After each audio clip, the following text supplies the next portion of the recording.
Assalamu alaikum wa rahmatullahi wa barakatuh. Welcome to Islam on the Block. We have our brother here, Shakur, and we have our brother Asadullah and myself, Abu Amir. First of all, I want to clarify some things, that Islam on the Block is a channel that is dedicated to dealing with the people, the Muslims, that are everyday Muslims on the block, and to always check the temperature for what it really is. Okay, what's really going on? What is the mindset of the youngsters that are in the masajid, in your area, all over the U.S., in our neighborhoods? What is their action? What is their understanding of Islam? We're not here to act. We're not here to post something that's fake and against what we think as individuals, as Muslims. And our understanding is this in general will not get us any place. Not having an understanding about how the shabab in the masjid are thinking and acting according to what they've been taught in the masajid is not going to get us any place. As well as it will not get us any place in our own house. Tayyib? So today we want to discuss some topics, right, that have been really, let's say, poisoning our community at large, and this is in every city, almost, in Los Angeles. And this is the topic of the da'wah, and what is it? Okay? When somebody makes a statement about Ahl al-Sunnah, right? And then another person says, well, this person is not from Ahl al-Sunnah. Or somebody makes a statement that says this person is Salafi, and another person comes and says this person is not Salafi. First of all, the temperature on the street, right, is that from what we can see, we're the general people. We're not from the Tulab al-Ilm, right? What we can see is that people that have been friends for 10, 20, 30 years, right, will hear a statement about one of their brothers that they've been knowing for 20, 30 years, praying with him, fasting with him. They'll hear a statement, and then they'll turn their back on that person as if they never knew that person. So for people like myself, for people like us especially, right? We consider these people to be cowards. We consider these people to be of those who they call Dhu Wajhayn. They're two-faced. They have no loyalty to the person, so therefore they could not possibly have any loyalty to the deen.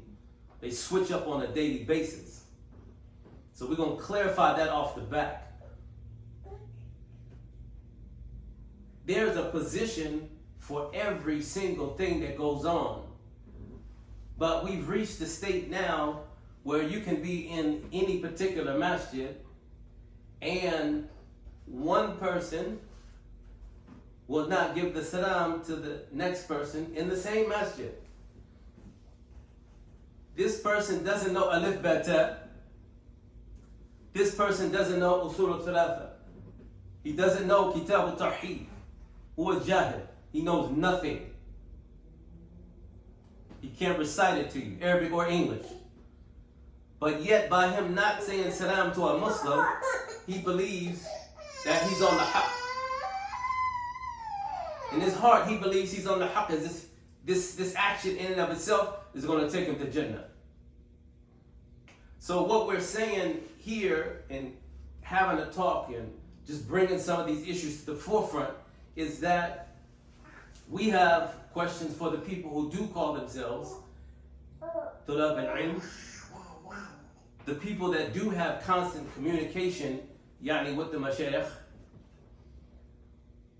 that you really need to clarify this kind of stuff. You really need to give the people some understanding so that our communities are not continuously shredded apart based upon a severe misapplication of some issues that may have some merit in its proper place, not just thrown all over the walls, just nasty garbage. Yani a person will try to classify himself as being on the manhaj, but he has got absolutely no akhlaq. He's got no adab. Kayf? How is this possible? Yani Aisha radiallahu anha said that the Prophet sallallahu alaihi wasallam, he approached no man without a smile on his face. And we're talking about yani the worst of the kuffar. The worst of the kuffar. Not somebody with shahada. Not somebody who's claiming to be Muslim. The worst of the kuffar were fighting physically against Islam. But yet and still today we have these people who call themselves bangers for the deen. Right? They soft as cotton. They banging for the deen. No akhlaq. So we have youngsters and other people who now are not only dissatisfied and disgruntled, but have no grounding in any particular masajid. So we want to pose the question to our brothers. Yani, what is the da'wah? Because for us that actually sat with Sheikh Farid and a few more of the mashayikh from overseas, يعني the da'wah is قال Allah wa qala Rasulullah, on the understanding of the Sahaba. That's the da'wah. And after this you're instructed يعني to learn your deen. يعني when you study Usul al-Thalatha, what is it telling you? That you must know, اعلم رحمك الله أنه يجب علينا أن تعملوا 4 مسائل. That you must know these issues. You have to be grounded. You don't even know how to be Muslim. You know, cats taking their shahada, and the only thing they're told is who to talk to and who not to talk to, not how to pray, not to memorize the Quran, not to follow what Allah subhanahu wa ta'ala says, but just raise your pants up above your ankles and yani, you call yourself Salafi. As if this in and of itself is a ticket. It's a ticket to Jannah. Subhanallah. So we have brothers that are youngsters in the community that are disgruntled. They're having people tell them that if you don't openly say X, Y, and Z, then you're nobody, basically. And the bad part about it is it's reaching to the levels يعني of يعني takfiri. This is just the reality. And these same people, we see them all the time. These same people, they hang out and key with the kuffar every day. Every day they free mixing, hanging out with the kuffar, male and female. But they don't give the Muslim salam. The one who has shahada, he might be talking to Ahl al-Jannah. So anyway, this is a really, yani, it's a really touching issue. And it's becoming, yani, like an infectious disease. And it's almost like, I wish that some of these people could be in a harsher situation right? Like in the penitentiary or something where you're confined and you can't run away. You got to deal with it. Man to man, you got to deal with it. Instead of making a statement and running down the block, or making a statement online and now nobody's going to call you to account for it. So, inshallah, you can kind of tell us some of your experience. And don't be shy. Assalamu alaikum wa barakatuh. Assalamu alaikum. Well, one of my big experiences is people, game banging sex of Islam. And the fact that we go into, we're not comfortable with, if you're not going to this one masjid right here, and the second you start mixing to other masjids, it's like they consider your minhaj off. And it's a battle between if I'm going to be confident, and of course confident in Islam, the Sunnah, the Deen, but if I'm going to be confident in, if I go to this masjid, I have to say I'm this, or I'm that, or I have to make sure I'm walking on eggshells, and I have to make sure certain things are a certain type of way. Versus if I go to another masjid, pray, any other masjid, you can put a name on it, besides the masjid of acclaimed Ahlul Sunnah, like stamped on it, basically by word, by thought. And if you don't go to that masjid of Ahlul Sunnah, you can't treat no other masjid as a Muslim, or even mix, is a so-called mix of when you deal with other brothers who don't call themselves of a Salaf, or call themselves of any type of Ahlul Sunnah. We're basically frowning at them, looking at them a certain type of way, as you said, not shaking hands or even walking right by them. But yet we're free mixing in the world of not even just kafirs we have to deal with. Like you go to a bank or you doing business. We got homies who, if you listen to the same scholars that people claim that we're supposed to save our name as whatever sect that's so-called perfect, they will tell you, these same scholars. I always ask the question: do these scholars got kuffar friends that they like to use as evidences of Salafi or Sunni or any other sect that they claim that if you're not following or you're not calling yourself that, are you even following the correct minhaj? So if these scholars giving fatwas, which they are giving good fatwas, we're gonna walk their way? Why are we still mixing with the kafirs if we're going to sit here and frown at other Muslims because they're hanging out or they're going to other masjids?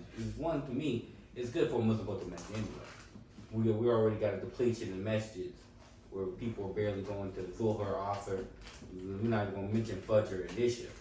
So we do the midday salah, so even after work salah, we're not even going to the masjid for that. So if you got a Muslim going to the masjid or anywhere near them, with the Sunnah is going to what's near you. That don't mean follow the minhaj that was near you or follow the walk of what they're doing, but go what's near you.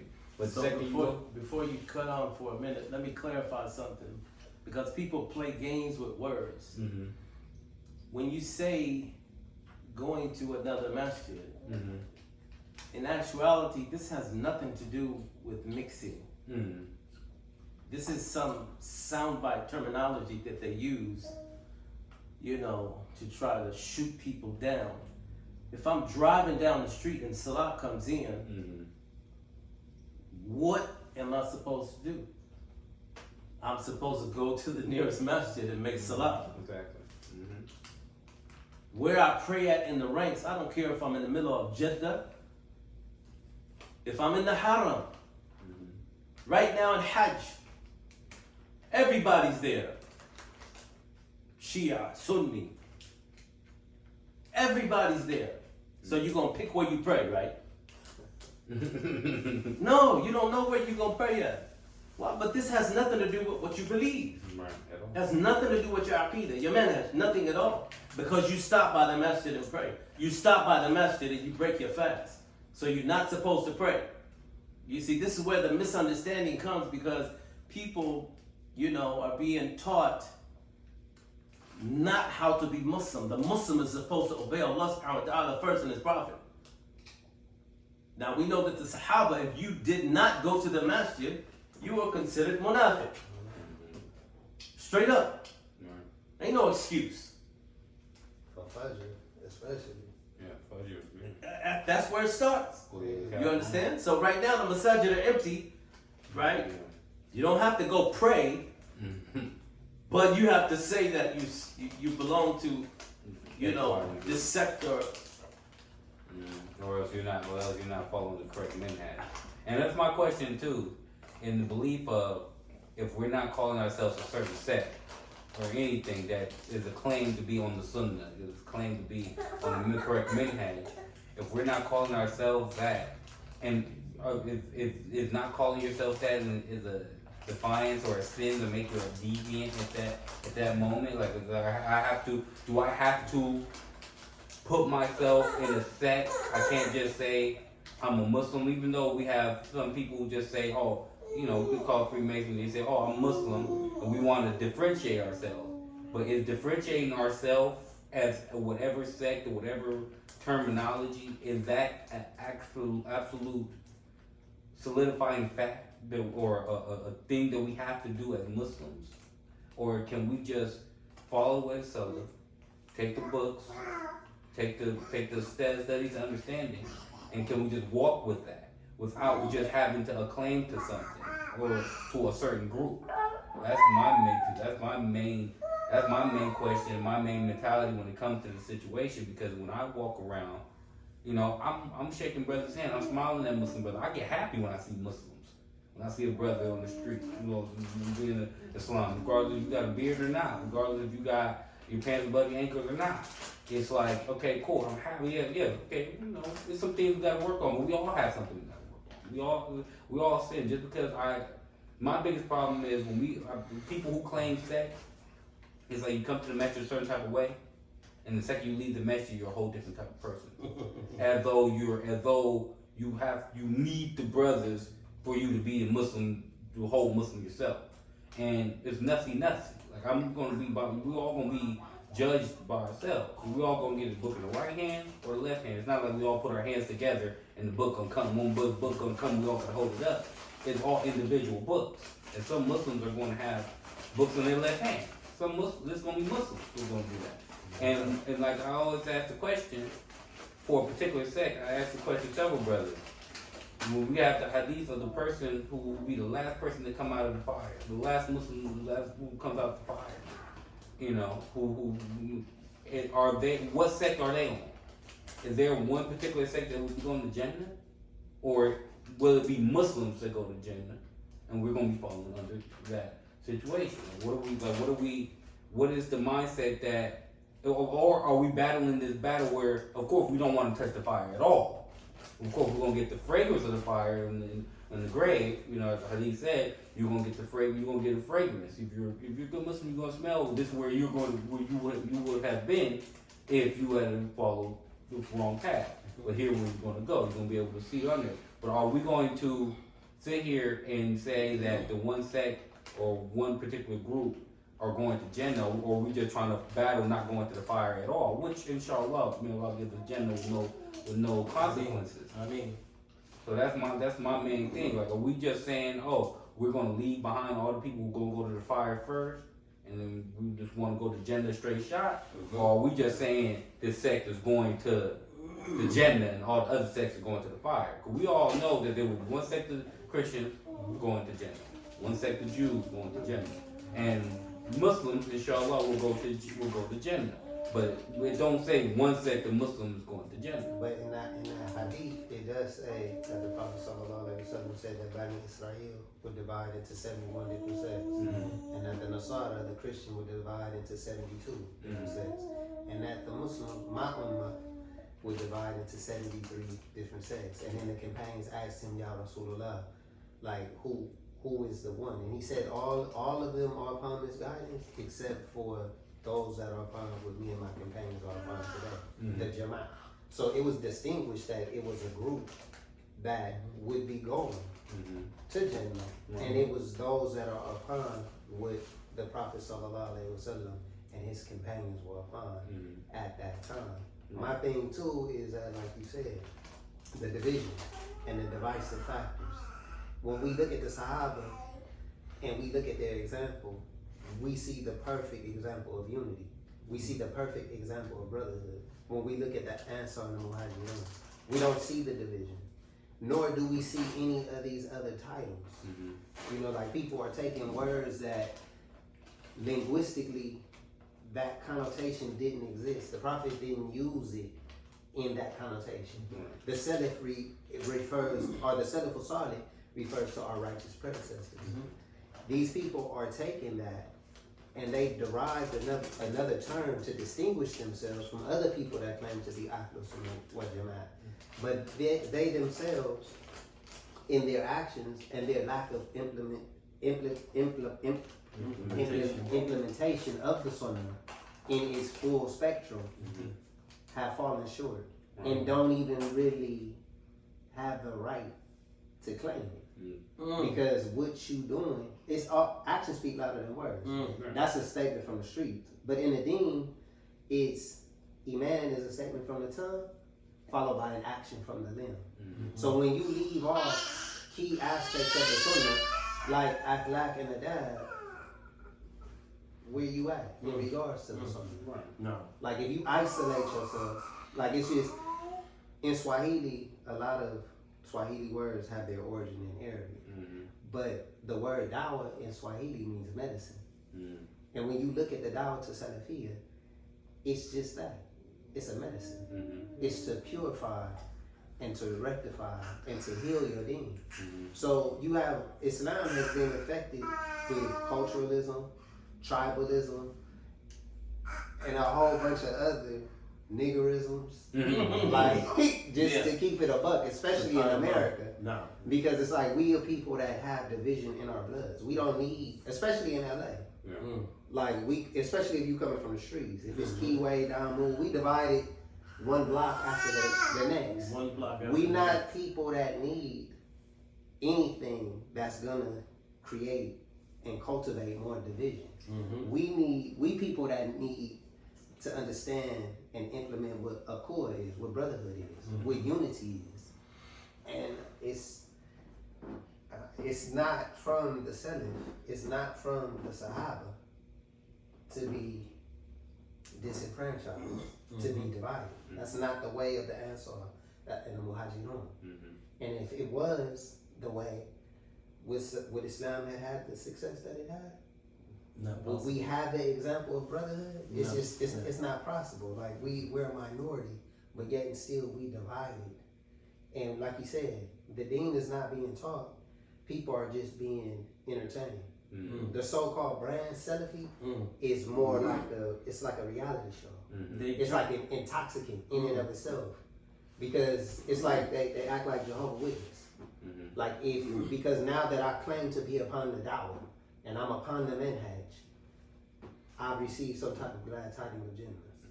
When it was only 10 companions that received glad tidings of Jannah. Just in that sitting, it was 10. In that it was sitting. more, but in that sitting, it was 10. Yeah, but here today, ain't nobody receiving glad tidings. Ain't no doubt. Like that's done. You all shaky, right? We all shaky. Yeah. Everybody's shaky. So this is one of the questions that you asked.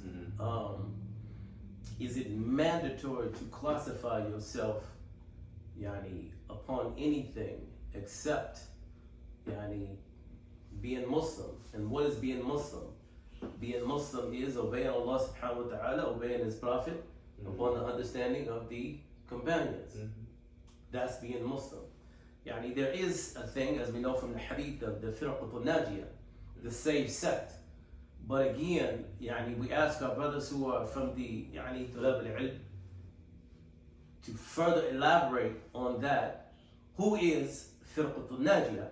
Is it the person that makes the statement? Or is it the person that has the action?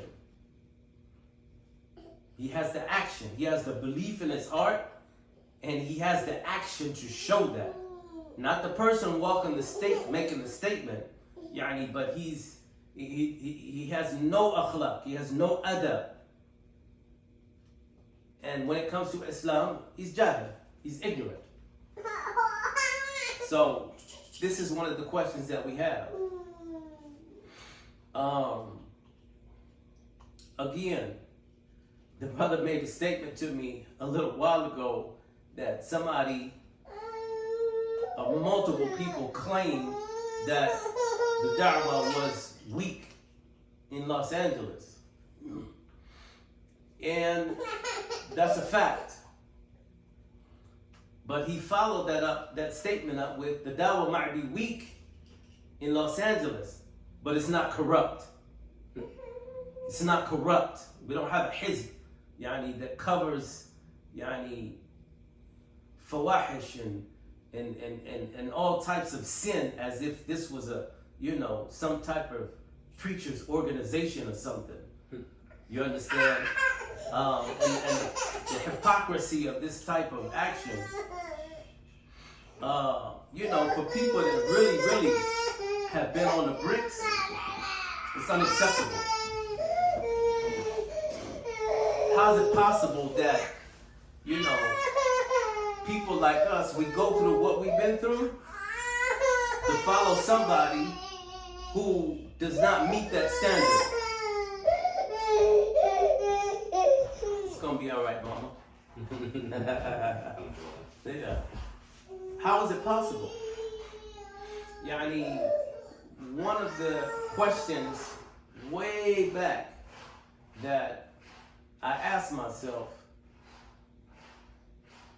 before stepping into the da'wah, because I was invited in.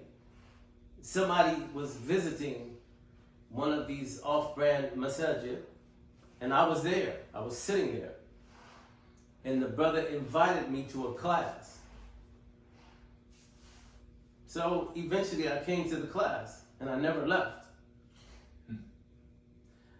But one of the things that I was taught, that I was so impressed with, is that the reason that Sahih Bukhari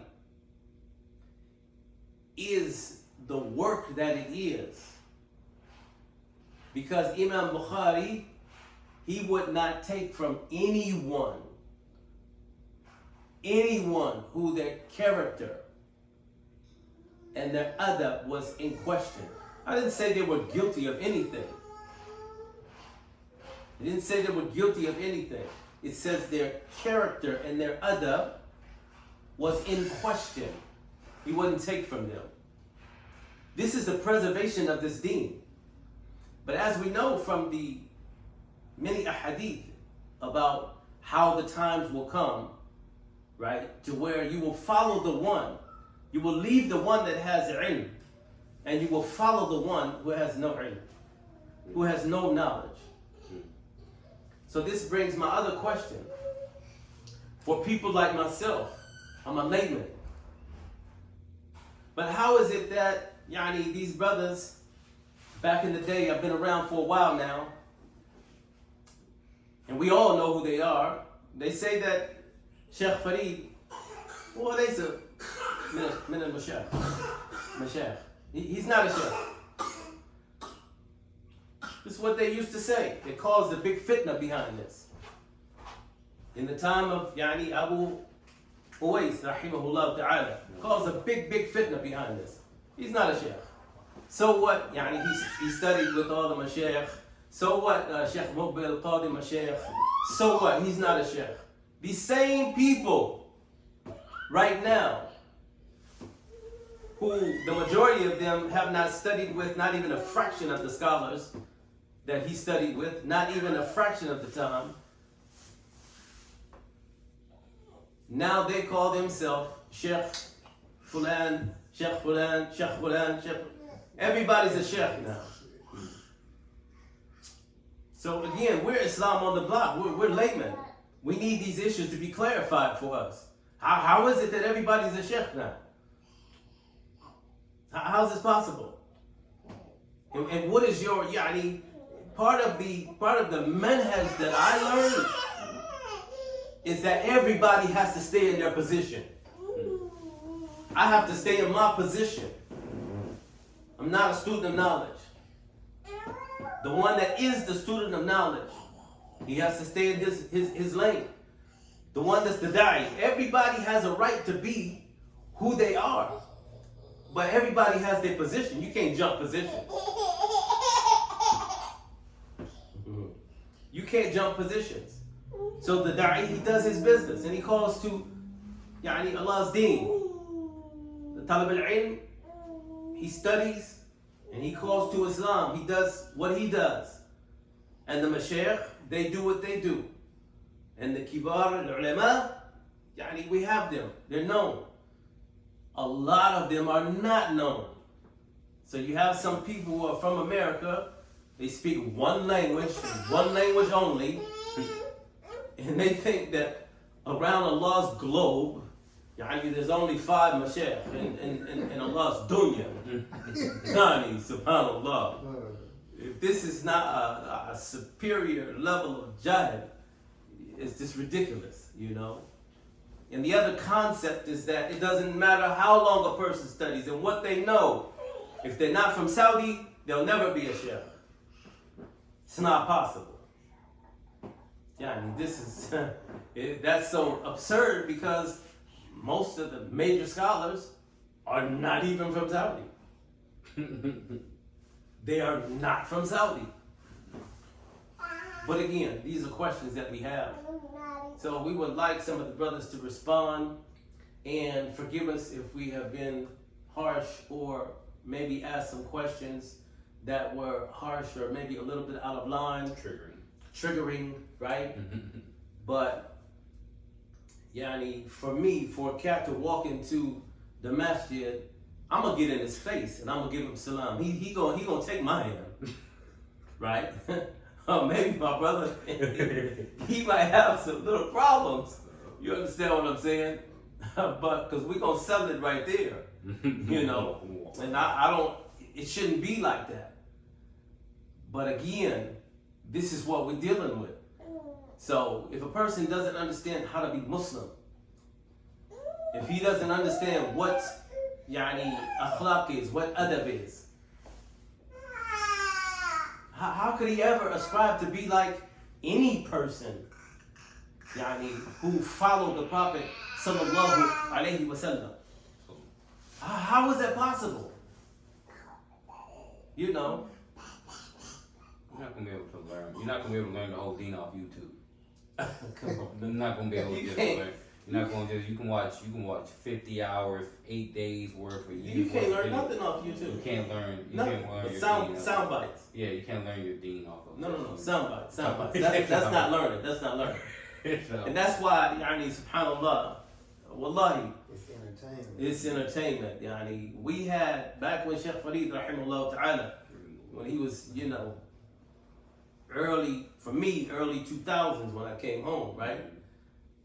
Twice, 3 times a week, you go to class and you sit there. You start off with Kitab al-Tawheed. You memorize the first chapter. You memorize it. You come and he'll explain it to you. You write your notes. You memorize the second chapter. You come and he'll explain it to you. He'll go through all the books. Sheikh Uthaymeen, he says this and this and this. Sheikh Bin Baz, he said this and this and this. And from older scholars. This is how you learn your deen. To practice yourself, not to enforce it on Johnny. Not to just know more than the next brother. Right? You know what I'm saying? Not to enforce it on Johnny, like that's gonna get you in the Jannah, because you're gonna enforce it on Johnny. Right? Yeah, I mean, no. Allah subhanahu wa ta'ala is looking at you when you wake up in the morning. You understand? When you turn that corner, what's on your mind, what's in your heart. But anyway, we don't want to rant.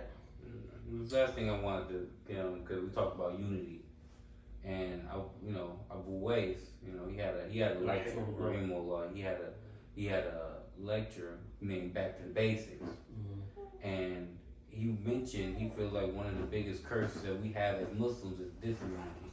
And the more and more we're growing, the more and more it seems like Islam is growing as far as numbers. We can't deny that. We got Muslims in Japan, Muslims in Taiwan, we got Muslims everywhere that's growing. The number of people saying La ilaha illallah, like for example, even in East Coast, they talked about almost 300 Muslims became Muslim within a certain period of time. But how strong is the Islam with the number of people? And what are these people learning? Like you mentioned, Rahimullah, he went and, as a former student at Al Medina, one, like we said earlier, there wasn't many cookbooks at all. Not even many. Not even got to do them like that. Cookbooks at all where Brother Fareed stood up, Sheikh Fareed stood up with any paper in his hand or a book in his hand. He wasn't doing none of that. There wasn't any of that in that gate. As a student, one thing I haven't heard in a while is anybody explaining Tawheed the way he was explaining Tawheed Uluhiyya, Tawheed Asma wa Sifat. He was a Rububiyyah. He was not. A lot of people are not explaining Tawheed no more, and in details, like in no type of way right now. We're talking about refuting these people. We're talking about who not to listen to. We're talking about who not to sit down with. But we're not talking about the actual details of the deen. And I've been listening to several different other lectures. We got some brothers doing it where they are explaining certain points. Certain things involving Zimna, involving a river, things like that. Mm-hmm. But when we talk about these daily material, when we talk about this daily stuff of actual what enters the heart, we're not breaking it down. It's not being broken down. Not we, because like you said, I'm not talking like that. There's much things got to do, but it's not getting broken down when I'm looking on going to certain pages, even of people of Ahl Sunnah, people of Salaf, people of Sunni, of certain things. It's like people are not breaking it down to that certain level. We're talking about the trials and the issues of maybe what's going on between social media and how Muslims need to grow and certain things like that. But Tawheed was broken down to us for anything, for the most part, as I remember correctly. We were talking about nothing but Tawheed, so nothing but the fears and how many fears we have. I mean, I've yet to hear anybody break down all the fears, all the loves that we have, the different fears and different loves in detail. So that's where we're missing right now, the detail of Islam. It's like just because a certain sheikh or a self-acclaimed sheikh or a student of knowledge, they go to these sittings, they have these sit downs and many things, and they break down other topics, but they haven't broken down the complete 1, 2, 3 step of what we need to actually learn. It's like when people just become Muslim, we're trying to hurry up and give them a marriage. We're trying to hurry up and give them a wife. We're not teaching them how to actually be a Muslim man to have a wife. We're teaching them how to be a Muslim, but they're not knowing, well, you need to go through this, that. You still come with your whatever street education, whatever jahiliyyah, mentality you had coming in, you still got that. Just because you become Muslim don't mean that your traumas and the old things that you did are just disappeared. Some of them things still bother you. You just use Islam to help you propel and help you guide you through the issues that we have, the depressions, the traumas, some of the whatever medical terms you want to put on top of it. Allah got the remedy. You go to the Quran, you go to the masjid, you bow your head, whatever you want to do. But to hurry up and try to give people the broader thing, we gotta hurry up and get your wife. That's why we got divorces going on. That's why we got brothers who say they're Muslim, but all they worry about is, the law said obey me mentality. That's all the thing they know. The law said you obey me, you listen to me, whatever got going on. And there's no other sunnah, no other hadith going on without that. So that's pretty much the issue that we have in today's time. And we got youth, alhamdulillah, they're not, it's like I said, I can't stress this enough. It's like the Tawheed the Tawheed knowledge is not being explained. They explain to you not to listen to, where to stay away from, and don't sit with these type of people or whoever type of people they feel like you shouldn't sit with. Because in reality, we don't have knowledge about what people do outside of what they speak about. Some people speak out of emotion and speak wrong. So we can't just use that as ultimate judgment. And that's my next thing. Is like, what are we like? Our character. When we talk about the Islam, yes, don't get me wrong, you get loud, you get passionate. But what's our character besides that? Are we moving like celebrities out here just because a lot of people know us? We get a bunch of views and a bunch of talks. We starting to move our chest up a little bit. Like, okay, well, how are you going to challenge me? How are you going to challenge my knowledge? You don't know this and that and third. what I'm saying? Just because a brother don't know Arabic, you gonna disrespect him, or you don't respect him. You know what I'm saying? Yes, I'm wrong. There's a deficiency in that. Some people can't recite, but some people actually got movements and steps of Islam that actually matter. Some people can teach them. We know brothers who you know what I'm saying, they don't know lick Arabic, but they know hadith. They know how the hadith, and they can break it down to you. And some brothers, the same brothers, can relate the street world, the real world, to the hadith of today's time. So we can't just sit here and say just because you don't know Arabic, or just because we didn't put you on the list of sheikhs or a list of people to take from, you can just quiet down and shut up. You know what I'm saying? Because we still not learning the entire detailed Islam. And when we was growing up, we knew where the Quran came from. The exact name, Beit So I have to say this. Let me put some other context on this, right? Mm-hmm. Of this miseducation. Mm-hmm.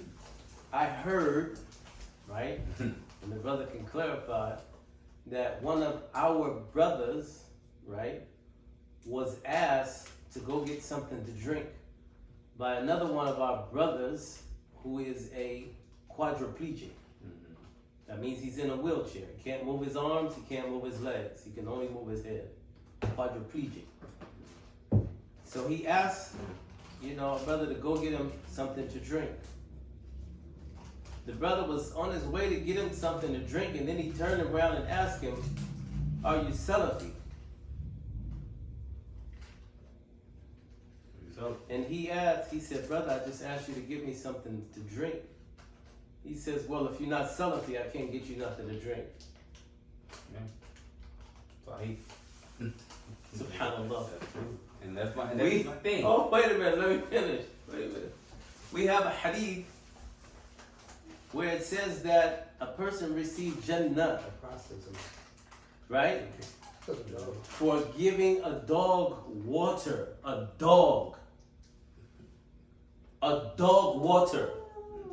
But you're going to tell a Muslim that you can't get him anything to drink because he's not going to tell you that he's Salafi. Now I'm gonna give you the clarification behind that story with the Let me brother finish afterwards. real quick. Go ahead. And this is why I made the statement, this is, like this with the Khawarij type mentality.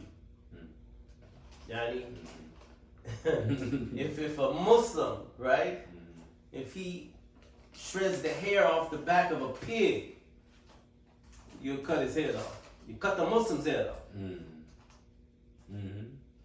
Go ahead. The clarification with the brother is, if you give somebody the evidence and the live so many different ways, so many different times, and they don't accept it, it's okay to pretty much deny them, and like they said, hate for Allah, love for Allah. So if you give the person evidence to follow something or to move a different type of way, and they don't do it, and they deny the evidence, they're pretty much deviant.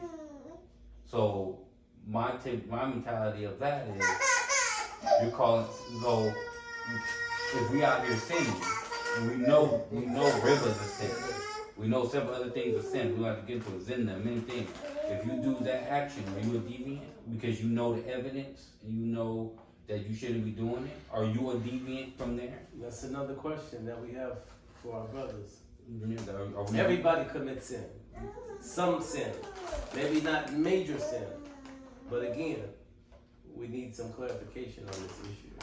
I'm just saying, like, we just walk away from Muslims with a kafir. I know your boy from the block. You know what I'm saying? Your homie. Hey, what's up? You know what I'm saying? We got family members who are not Muslim, and I'm not gonna lie. I know some Muslim brothers and some good Muslims who walked away from their family because of Islam, and they went back after Brother Free said, keep the kindle tie. You don't have to go to their birthday party or Christmas or anything. You can go the day after. Even though nowadays we got Muslims who try to use the kinship and ties and try to go to the thing, may Allah forgive us. But they say, no, you can still visit your family any other days.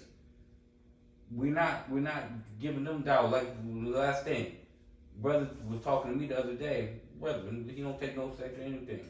He said, brother, we don't. He's like, where's our dawah at? He said, we got Muslims who own liquor stores, Muslims who own a marijuana shop.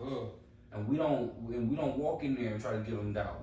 But you want to call me a deviant, you want to talk about me, and because I'm right next to you, and we pray together, we rub shoulders together, foot to foot, ankle to ankle, shoulder to shoulder, and it's easy for you to come at me, but the Muslim who's in that shop or in that liquor store, you never one time gave them dawah, never one time told them what they're doing is wrong.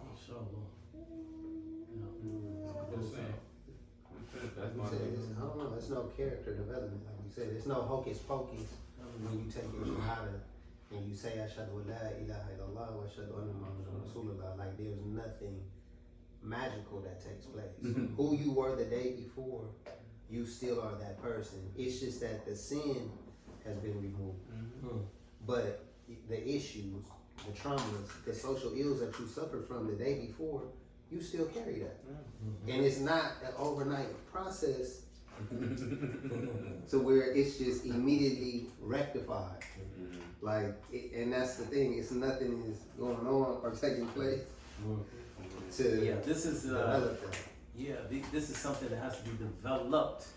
And you have to be harder on yourself than your family, than your neighbors, than your brothers, than your sisters. So it's something that it takes more than a one-time explanation. We know that Allah subhanahu wa ta'ala and His Prophet ﷺ taught Tawheed for 13 years. 13 years. And most of the people in the masajid have not memorized, have not read more than one or two books. If they're reading the Quran in English. They've not read more than one or two books. They probably have not sat with anybody for one entire book. The majority of the people. Wow. Let alone going through that book multiple times and other books multiple times, to where this type of tawheed, this type of understanding, this akhlaq is ingrained in you. You understand? Yeah, when you see the mashaykh in real life, you know them. You know them because they act a certain way. They're never disrespectful to people. I don't care who the people are. Right. They're never disrespectful to people. Right? They're never backbiting, slandering and talking about the people. So this is what we have to try to practice ourselves, and this is what we have to try to instill in the people that are around us, and this is what we have to call them to. Obeying Allah subhanahu wa ta'ala and obeying His Prophet upon the understanding of the companions of the Messenger of Allah sallallahu alayhi wa sallam. Inshallah, we'll close out here, and we thank you guys for sticking with us. On the close, I'm just